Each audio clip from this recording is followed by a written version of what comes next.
Hello friends, welcome to Royal Study. दोस्तों, आज के इस वीडियो में दिल्ली पुलिस कांस्टेबल 2023 के स्पेशल एग्जाम का नेक्स्ट एनालिसिस आपके लिए लेकर आ चुके हैं। आज 23 नवंबर 2023 को हम सेकंड शिफ्ट का एनालिसिस कवर करेंगे। इससे पहले हम फर्स्ट शिफ्ट का एनालिसिस आपको कवर करवा चुके हैं। अगर आपने अभी तक चेकआउट नहीं किया है तो आप सभी से रिक्वेस्ट है कि इस वीडियो को जरूर से देखिएगा, क्योंकि काफी अच्छे खासे क्वेश्चन हम आपको उस वीडियो में कवर करवा चुके हैं। साथ ही साथ अब तक की जितनी भी पीडीएफ है सारी की सारी हमने टेलीग्राम पर अपडेट कर दी है, तो टेलीग्राम को ज्वाइन कर लीजिएगा। डिस्क्रिप्शन में आपको लिंक मिल जाएगी।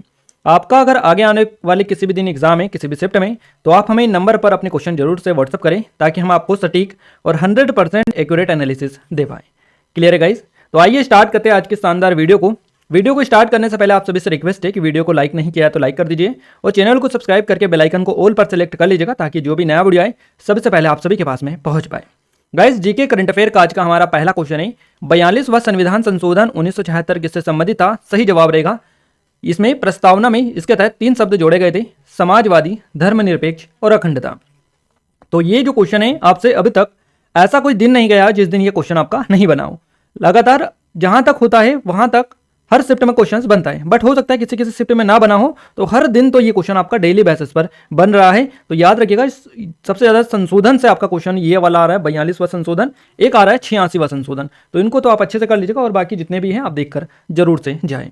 देखिए, समाजवादी और पंथ निरपेक्ष 2 शब्द थे जो 1976 में 42वां संविधान जो संशोधन हुआ था उसके द्वारा भारतीय संविधान की प्रस्तावना में जोड़े गए थे। ये 3 शब्द थे, समाजवादी, धर्मनिरपेक्ष और अखंडता।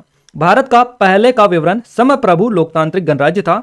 इसके बाद इसे समप्रभु समाजवादी धर्मनिरपेक्ष लोकतांत्रिक गणराज्य में बदल दिया गया।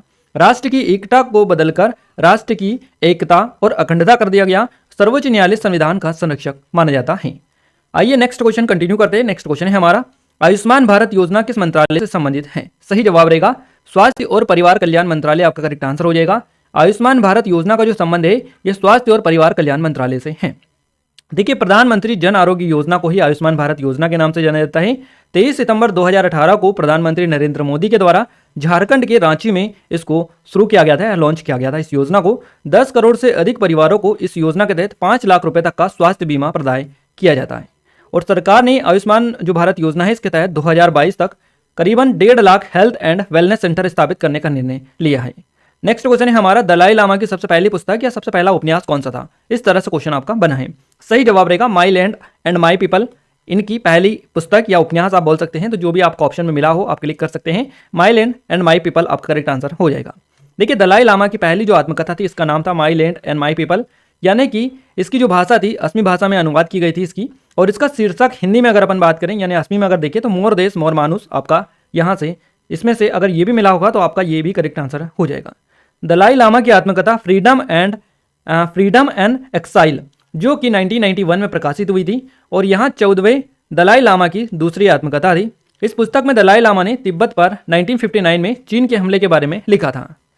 अगला जो क्वेश्चन पूछा गया है ये है कि 67 यानी 67वें राष्ट्रीय फिल्म पुरस्कार 2021 में किसे दिया गया था? अब यहाँ पर एग्जैक्ट यहाँ पर हमें ये नहीं मिल पाया कि फिल्म की यहाँ पर बात की जा रही है या अभिनेता की बात की जा रही है, अभिनेत्री की बात की जा रही है, कोरियोग्राफर की बात की जा रही है, फीचर फिल्म की बात की जा रही है, या किसकी बात की जा रही है। ये वर्ड हमें एग्जैक्ट जिन्होंने भी ये क्वेश्चन बताया है उन्होंने नहीं बताया। उन्होंने इतना ही बताया है कि 67वें राष्ट्रीय फिल्म पुरस्कार 2021 में किसे दिया गया था। तो गाइज, हमने सारा डिटेल यहाँ पर डाल दिया। सर्वश्रेष्ठ फिल्म का जो हिंदी फिल्म का पुरस्कार मिला था ये छिछोरे फिल्म को दिया गया था। इसके अलावा सर्वश्रेष्ठ फीचर फिल्म का पुरस्कार Marakkar lion of the Arabian Sea Malayalam को मिला था।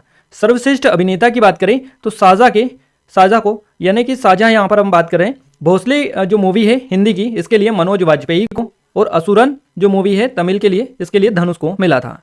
सर्वश्रेष्ठ अभिनेत्री की बात करें तो पंगा जो कि हिंदी की फिल्म है, और Manikarnika the queen of Jhansi Hindi के लिए कंगना रनौत को ये दिया गया था। अगर अपन बात करें मोस्ट फिल्म फ्रेंडली स्टेट की तो ये सिक्किम को मिला था। अगला जो क्वेश्चन पूछा गया है ये है, दूसरे देशों के साथ आयात निर्यात कैसे हो रहा है? इस तरह से कोई क्वेश्चन था, ये एग्जैक्ट नहीं मिल पाया है। यानी कि दूसरे देशों के साथ में जो आयात निर्यात होता है भारत का, उसमें अभी वर्तमान अगर सिचुएशन के अकॉर्डिंग अपन देखें तो इसमें कमी हो रही है या वृद्धि हो रही है। इस तरह से ये क्वेश्चन आपका पूछा गया था। तो मई 2023 में कुल आयात 70.64 बिलियन अमेरिकी डॉलर के होने का अनुमान है, और मई 2022 की तुलना में -7.45% की नकारात्मक वृद्धि यहाँ पर प्रदर्शित हो रही है। अगला क्वेश्चन है, 2011 की जनगणना के अनुसार किस राज्य में 10 की जनसंख्या सबसे कम वृद्धि है? तो नागालैंड आपका करेक्ट आंसर रहेगा। सबसे कम विकास दर नागालैंड की रही है, नकारात्मक 0.47%। इसके बाद में केरल का नंबर आता है 4.86% के साथ में। 2011 की जनगणना के अनुसार मेघालय ने 2001 से 11 के दौरान उच्चतम 10 की विकास दर यानी कि 27.80% दर्ज की है। अगला क्वेश्चन है 2022 के अनुसार भारत का कौन सा पड़ोसी देश जिसकी जनसंख्या 8वें नंबर पर है पूरे विश्व में? तो सही जवाब रहेगा बांग्लादेश। बांग्लादेश विश्व में 8वां सबसे अधिक आबादी वाला देश है, जिसकी आबादी 16.4 करोड़ से अधिक है। और भू क्षेत्रफल के मामले में बांग्लादेश 92वें स्थान पर है, जिसकी लंबाई करीबन 1,48,460 वर्ग किलोमीटर है। अगर आप वर्ग मील में देखें तो 57,320 वर्ग मील मानी जाती है और इसे सबसे घनी आबादी वाले देशों में से एक बनाता है। अगला क्वेश्चन है कान्हा राष्ट्रीय उद्यान किस राज्य में स्थित है? सही जवाब रहेगा, यहाँ पर अगर आपसे जिला पूछा है तो मंडला जिला करेक्ट आंसर रहेगा। मध्य प्रदेश बेसिकली इसमें ये आता है, तो स्टेट के लिए मध्य प्रदेश हो जाएगा। अगर जिला पूछा हो तो मंडला आपका करेक्ट आंसर हो जाएगा। देखिए कान्हा जो राष्ट्रीय उद्यान है ये मध्य प्रदेश के सतपुड़ा की मैकल पर्वत श्रेणी में बसा हुआ है, जो भारत का हृदय जो मध्य पूर्वी पहाड़ी इलाके को बनाता है। और कान्हा में बाघ, सियार, जंगली सुअर आदि देखे जा सकते हैं। कान्हा राष्ट्रीय उद्यान 1 जून 1955 को बनाया गया था और 1973 यानी 1973 में इसको टाइगर रिजर्व बनाया गया था। इसका अगर आप क्षेत्रफल देखें तो 940 वर्ग किलोमीटर क्षेत्र में ये फैला हुआ है। मध्य प्रदेश का पहला टाइगर रिजर्व है यानी कि राष्ट्रीय उद्यान है, इतना भी आप याद रखिएगा, क्वेश्चन यहाँ से आपका बनता है। अगला क्वेश्चन है गाइस हमारा, देखिए क्वेश्चन जो नेक्स्ट है, अगला जो क्वेश्चन पूछा गया है इस तरह से आपको पूछा गया है। पहले तो यहाँ पर आपको दे दिया है कि डैश बांध बराकर नदी पर बनाया गया है, इस तरह से आपका क्वेश्चन पूछा गया। अब यहाँ पर जो आएगा ये तिलैया आएगा, ये जो तिलैया बांध है ये बराकर नदी पर है, तो तिलैया आपका करेक्ट आंसर हो जाएगा। तिलैया बांध बराकर नदी पर बनाया गया है। दामोदर घाटी निगम के पहले चरण में शामिल 4 बहुउद्देशीय बांधों में से तिलैया बांध पहला था और यहाँ भारतीय राज्य झारखंड के कोडरमा जो जिला है इसके तिलैया में बराकर नदी के पार बनाया गया था और 1953 यानी 1953 में इसको खोला गया था। ये जो बांध है 1200 फीट लंबा है और 99 फीट ये ऊंचा है। अगला क्वेश्चन पूछा गया IWF 2022 में पहला अवार्ड किसने जीता? इस तरह से क्वेश्चन बना था, तो ये डिटेल हम डाल दिए। हर्षदा शरद गरुड़, इन्होंने ग्रीस के हेराक्लीन में IWF जूनियर विश्व चैंपियनशिप 2022 में स्वर्ण पदक जीतने वाली पहली भारतीय महिला बनकर इतिहास बेसिकली रच दिया है। तो आई थिंक यहाँ से ही ये क्वेश्चन आपका बना होगा। अगला जो क्वेश्चन है वो भी IWF से ही क्वेश्चन बना है कि IWF 2022 का उद्घाटन कब हुआ था, ये क्वेश्चन था। अब यहाँ पर एग्जैक्ट इससे रिलेटेड डिटेल हमें नहीं मिल पाई है, बाकी जो डिटेल है हमने बता दी है। 2022 के IWF world senior championship Colombia के बोगोटा में हुई थी और इस चैंपियनशिप में 60 सेट मेडल दिए गए थे। अगला क्वेश्चन है जिला आयोग समिति किस समय जो आई थी, या फिर इससे रिलेटेड ही कुछ क्वेश्चन ऐसा था जो एग्जैक्ट हमें नहीं मिल पाया है। तो देखिए जिला योजना जो समिति है भारत के संविधान के अनुच्छेद 243 के तहत बनाई गई और इसका जो मकसद है जिले में पंचायतों और नगर पालिकाओं द्वारा तैयार की गई योजनाओं को समेकित करना इसका मकसद है। नेक्स्ट क्वेश्चन की बात करते हैं। क्वेश्चन नेक्स्ट है हमारा, मुक्केबाजी में पदक किसने जीता था? इस तरह से क्वेश्चन पूछा है, पर ये क्वेश्चन जो है आधा अधूरा है, पूरा कंप्लीट क्वेश्चन ये नहीं है, क्योंकि यहाँ पर आपको पता ही है यहाँ पर कुछ भी हमें चीज़ें यहाँ पर पता नहीं चल पा रही कि इसका आंसर हम दे पाएँ। मुक्केबाजी में पदक काफ़ी सारे लोगों ने जीता है, यहाँ पर ना तो ईयर देख रखा है ना ही कोई हमें हिंट दे रखा है जिसकी मदद से हम इस क्वेश्चन का आंसर फाइंड कर पाएँ। क्लियर है? तो आपको अगर पता है तो आप कमेंट में कमेंट करने की कोशिश करें। अगला क्वेश्चन है सबसे ऊंचाई पर कौन सा डैश बनाया गया था? इस तरह से ये भी क्वेश्चन आधा अधूरा है, इसमें भी पूरा क्वेश्चन नहीं है और इस तरह के क्वेश्चंस में आंसर बता पाना पॉसिबल नहीं हो पाता है विदाउट ऑप्शंस और इनकम्प्लीट क्वेश्चंस के। अगला क्वेश्चन है यूरोपीय नाट्य तकनीकों को भारत में कौन लाया था? तो पंडित उदय शंकर लाए थे। भारतीय नर्तक और कोरियोग्राफर है पंडित उदय शंकर। इन्होंने यूरोपीय नाट्य तकनीकों को भारतीय शास्त्रीय नृत्य में अपनाकर आधुनिकी नृत्य की अवधारणा को भारत में लाया था और उदय शंकर ने 1931 में पेरिस में यूरोप की पहली भारतीय नृत्य कंपनी की स्थापना की थी। अगला क्वेश्चन है राज्य मंत्री कैबिनेट मीटिंग में भाग कैसे ले सकते हैं या कैसे भाग ले सकते हैं? तो राज्य मंत्री जो होते हैं ये आमतौर पर शामिल नहीं हो सकते हैं, नहीं होते। हालांकि अगर उन्हें विशेष रूप से आमंत्रित किया जाए तो वे बैठकों में शामिल हो सकते हैं। तो यहाँ पर इस तरह से आपको ऑप्शन में मिला होगा। राज्य मंत्री कैबिनेट मंत्री के सहायक होते हैं और कैबिनेट की बैठकों में राज्य मंत्री आमतौर पर शामिल नहीं हो सकते हैं। हालांकि उन्हें अगर विशेष रूप से आमंत्रित किया जाए तो वो बैठक में शामिल जरूर हो सकते हैं।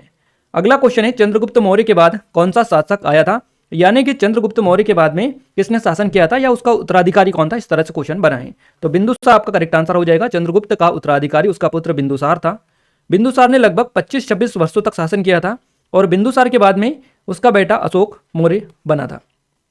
यानी कि मौर्य वंश के कुछ अन्य जो शासक रहे हैं उसमें दशरथ और वृहदत्त रहे। चंद्रगुप्त मौर्य ने लगभग 25 वर्षों तक शासन किया था। वहीं जो बिंदुसार ने किया था ये 26 वर्ष तक इसने किया था शासन, उसके बाद में अशोक का नंबर आया था। अगला क्वेश्चन है फायान किसके शासनकाल में भारत आया था? तो फायान जो आया था ये चंद्रगुप्त द्वितीय के शासनकाल में भारत आया था। गाइज ये क्वेश्चन आज सुबह ही हमने टेलीग्राम पर आपसे पोल में पूछा है, तो अगर आपने देखा होगा और अच्छे से पढ़ा होगा तो आई थिंक आप अच्छे से इसको अटेम्प्ट करके आए होंगे। फायान पहला चीनी बौद्ध तीर्थयात्री था। चंद्रगुप्त द्वितीय के शासनकाल में ये भारत आया था। अगला क्वेश्चन है पाकिस्तान का नाम किसने रखा था? तो चौधरी रहमत अली ने पाकिस्तान का नाम रखा था। नेक्स्ट क्वेश्चन है भारत का राष्ट्रीय पर्व या त्योहार कौन सा नहीं है? क्लियर है? देखिए यहाँ पर और ऑप्शन में आपको दीपावली भी दे रखा था, दिवाली भी आपको दे रखा था, यानी कि भारत का राष्ट्रीय पर्व राष्ट्रीय त्योहार कौन सा नहीं है।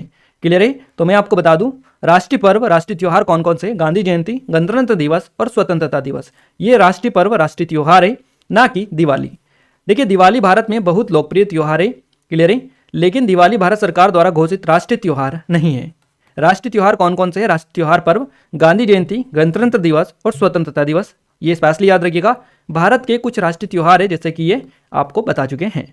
अगला क्वेश्चन है 12वीं पंचवर्षीय योजना से रिलेटेड क्वेश्चन बना था। ये एग्जैक्ट क्वेश्चन पूरा नहीं मिल पाया बट डिटेल हमने सारी डाल दी है। 12वीं जो पंचवर्षीय योजना थी इसके दौरान वृद्धि दर का जो लक्ष्य था ये 8% था और भारत की 12वीं पंचवर्षीय योजना की अवधि जो थी ये 2012 से 17 तक चली थी। ये भारत की अंतिम पंचवर्षीय योजना थी और 12वीं पंचवर्षीय का योजना का जो मुख्य उद्देश्य था ये तेज, अधिक समावेशी और सतत वृद्धि इसका लक्ष्य रखा गया था। भारत में पंचवर्षीय योजना की निगरानी कौन करता था? तो योजना आयोग 2014 तक, इसके बाद में इसको समाप्त करके नीति आयोग का गठन किया गया था। अगला क्वेश्चन है एकता दिवस कब मनाया जाता है? तो एकता दिवस जो मनाया जाता है हर साल 31 अक्टूबर को मनाया जाता है। नेक्स्ट क्वेश्चन है बिंदुसार के बाद उसका शासन किसने संभाला था, या फिर बिंदुसार के बाद में शासक कौन बना था? तो अशोक बना था, याद रखिएगा। नेक्स्ट क्वेश्चन है वित्तीय समावेशन योजना किसने लागू की थी या लागू किसने की थी? तो भारत के प्रधानमंत्री नरेंद्र मोदी के द्वारा वित्तीय समावेशन योजना लागू की गई थी। अगला क्वेश्चन है इनका संबंध किस वाग्यंत्र से है? इस तरह से ये भी इनकम्प्लीट क्वेश्चन है क्योंकि यहाँ पर नाम ही उनका नहीं दिया है जिनके बारे में पूछा गया है। अगला क्वेश्चन है दलाई लामा को 2022 में कौन सा अवार्ड दिया गया था? तो गांधी मंडेला पुरस्कार से इनको सम्मानित किया गया था 2022 में। अगला क्वेश्चन है अतरंगी रे मूवी का बेस्ट कोरियोग्राफर का अवार्ड किसे मिला था? तो प्रभु देवा आई थिंक ऑप्शन में दे रखा था और बता रहे थे कि यही इसका राइट आंसर था, तो आप देख लीजिएगा क्या इसका राइट आंसर था। अगला क्वेश्चन है 42वें संविधान संशोधन के तहत क्या लागू किया गया? तो इसके तहत 3 शब्द जोड़े गए, समाजवादी, धर्मनिरपेक्ष और अखंडता। ये 3 शब्द बेसिकली जोड़े गए 42वें संविधान संशोधन के तहत, है ना। तो जितने भी क्वेश्चंस मिले सारे के सारे हमने आपको बताने में आपकी हेल्प की है। अब कंप्यूटर के अपन क्वेश्चंस फटाफट कवर कर लेते हैं। कंप्यूटर के क्वेश्चन हमें मिल चुके हैं। देखिए कंप्यूटर का पहला क्वेश्चन है कट करके पेस्ट करने के लिए कौन से शॉर्टकट की का उपयोग किया जाता है? तो कॉपी करने के लिए Ctrl+C यूज किया जाता है, यानी कि कॉपी करने की जो शॉर्टकट की है ये Ctrl+C है। कट करने की शॉर्टकट की Ctrl+X है और पेस्ट करने या चिपकाने के लिए जो शॉर्टकट की यूज़ होती है वो होती है Ctrl+V। इनको तो आप अच्छे से याद रखिएगा क्योंकि हर किसी काम में ये यूज़ आती है। ईमेल भेजने, अगला क्वेश्चन है ईमेल भेजते हैं वहाँ किसमें आते हैं? इस तरह से कोई क्वेश्चन पूछा गया। अगला क्वेश्चन है URL का फुल फॉर्म क्या होता है? तो URL का फुल फॉर्म होता है यूनिफॉर्म रिसोर्स लोकेटर। ये क्वेश्चन इससे पहले भी पूछा जा चुका है, इसका आंसर आई थिंक आप सभी लोगों को पता था। मैथ्स की बात करते हैं। मैथ्स में SICI से क्वेश्चन बना है आपका, अनुपात से क्वेश्चन बना है, शंकु से क्वेश्चन पूछा गया है आपका, औसत से भी क्वेश्चन आपका बना है।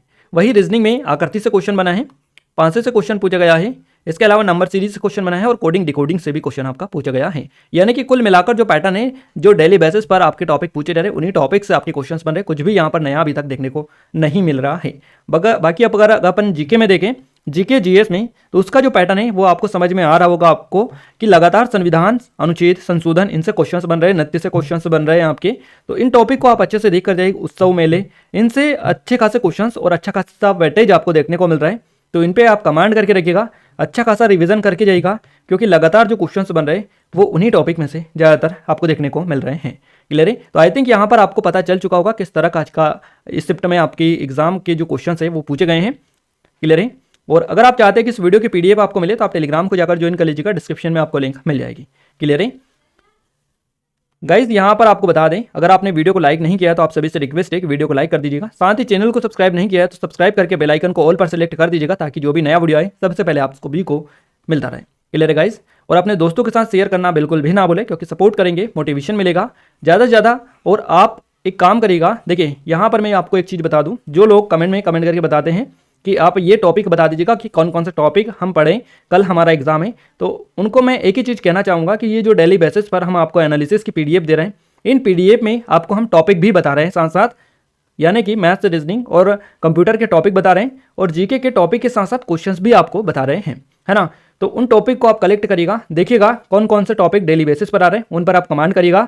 और जीके में एक काम करिएगा, जीके में ये करिएगा आप कि कौन कौन से टॉपिक से ज़्यादातर क्वेश्चंस बन रहे हैं, और वो हम आपको बताई दे रहे हैं। यानी कि सबसे ज़्यादा क्वेश्चंस बन रहे हैं ये संविधान से बन रहे हैं, संविधान में अनुच्छेद संशोधन से क्वेश्चंस बन रहे हैं आपके, क्लियर है। तो इसको पूरा आप अच्छे से निपटा लें। इसके अलावा राज्यपाल वगैरह इनसे क्वेश्चंस बन रहे हैं, महोत्सव मेले जो त्यौहार है इनसे क्वेश्चंस बन रहे हैं। तो इस तरह के जितने भी क्वेश्चन है आप इनको देख कर जाएं, बाकी और आप PDF में जाकर और चेकआउट कर सकते हैं, क्लियर है गाइस।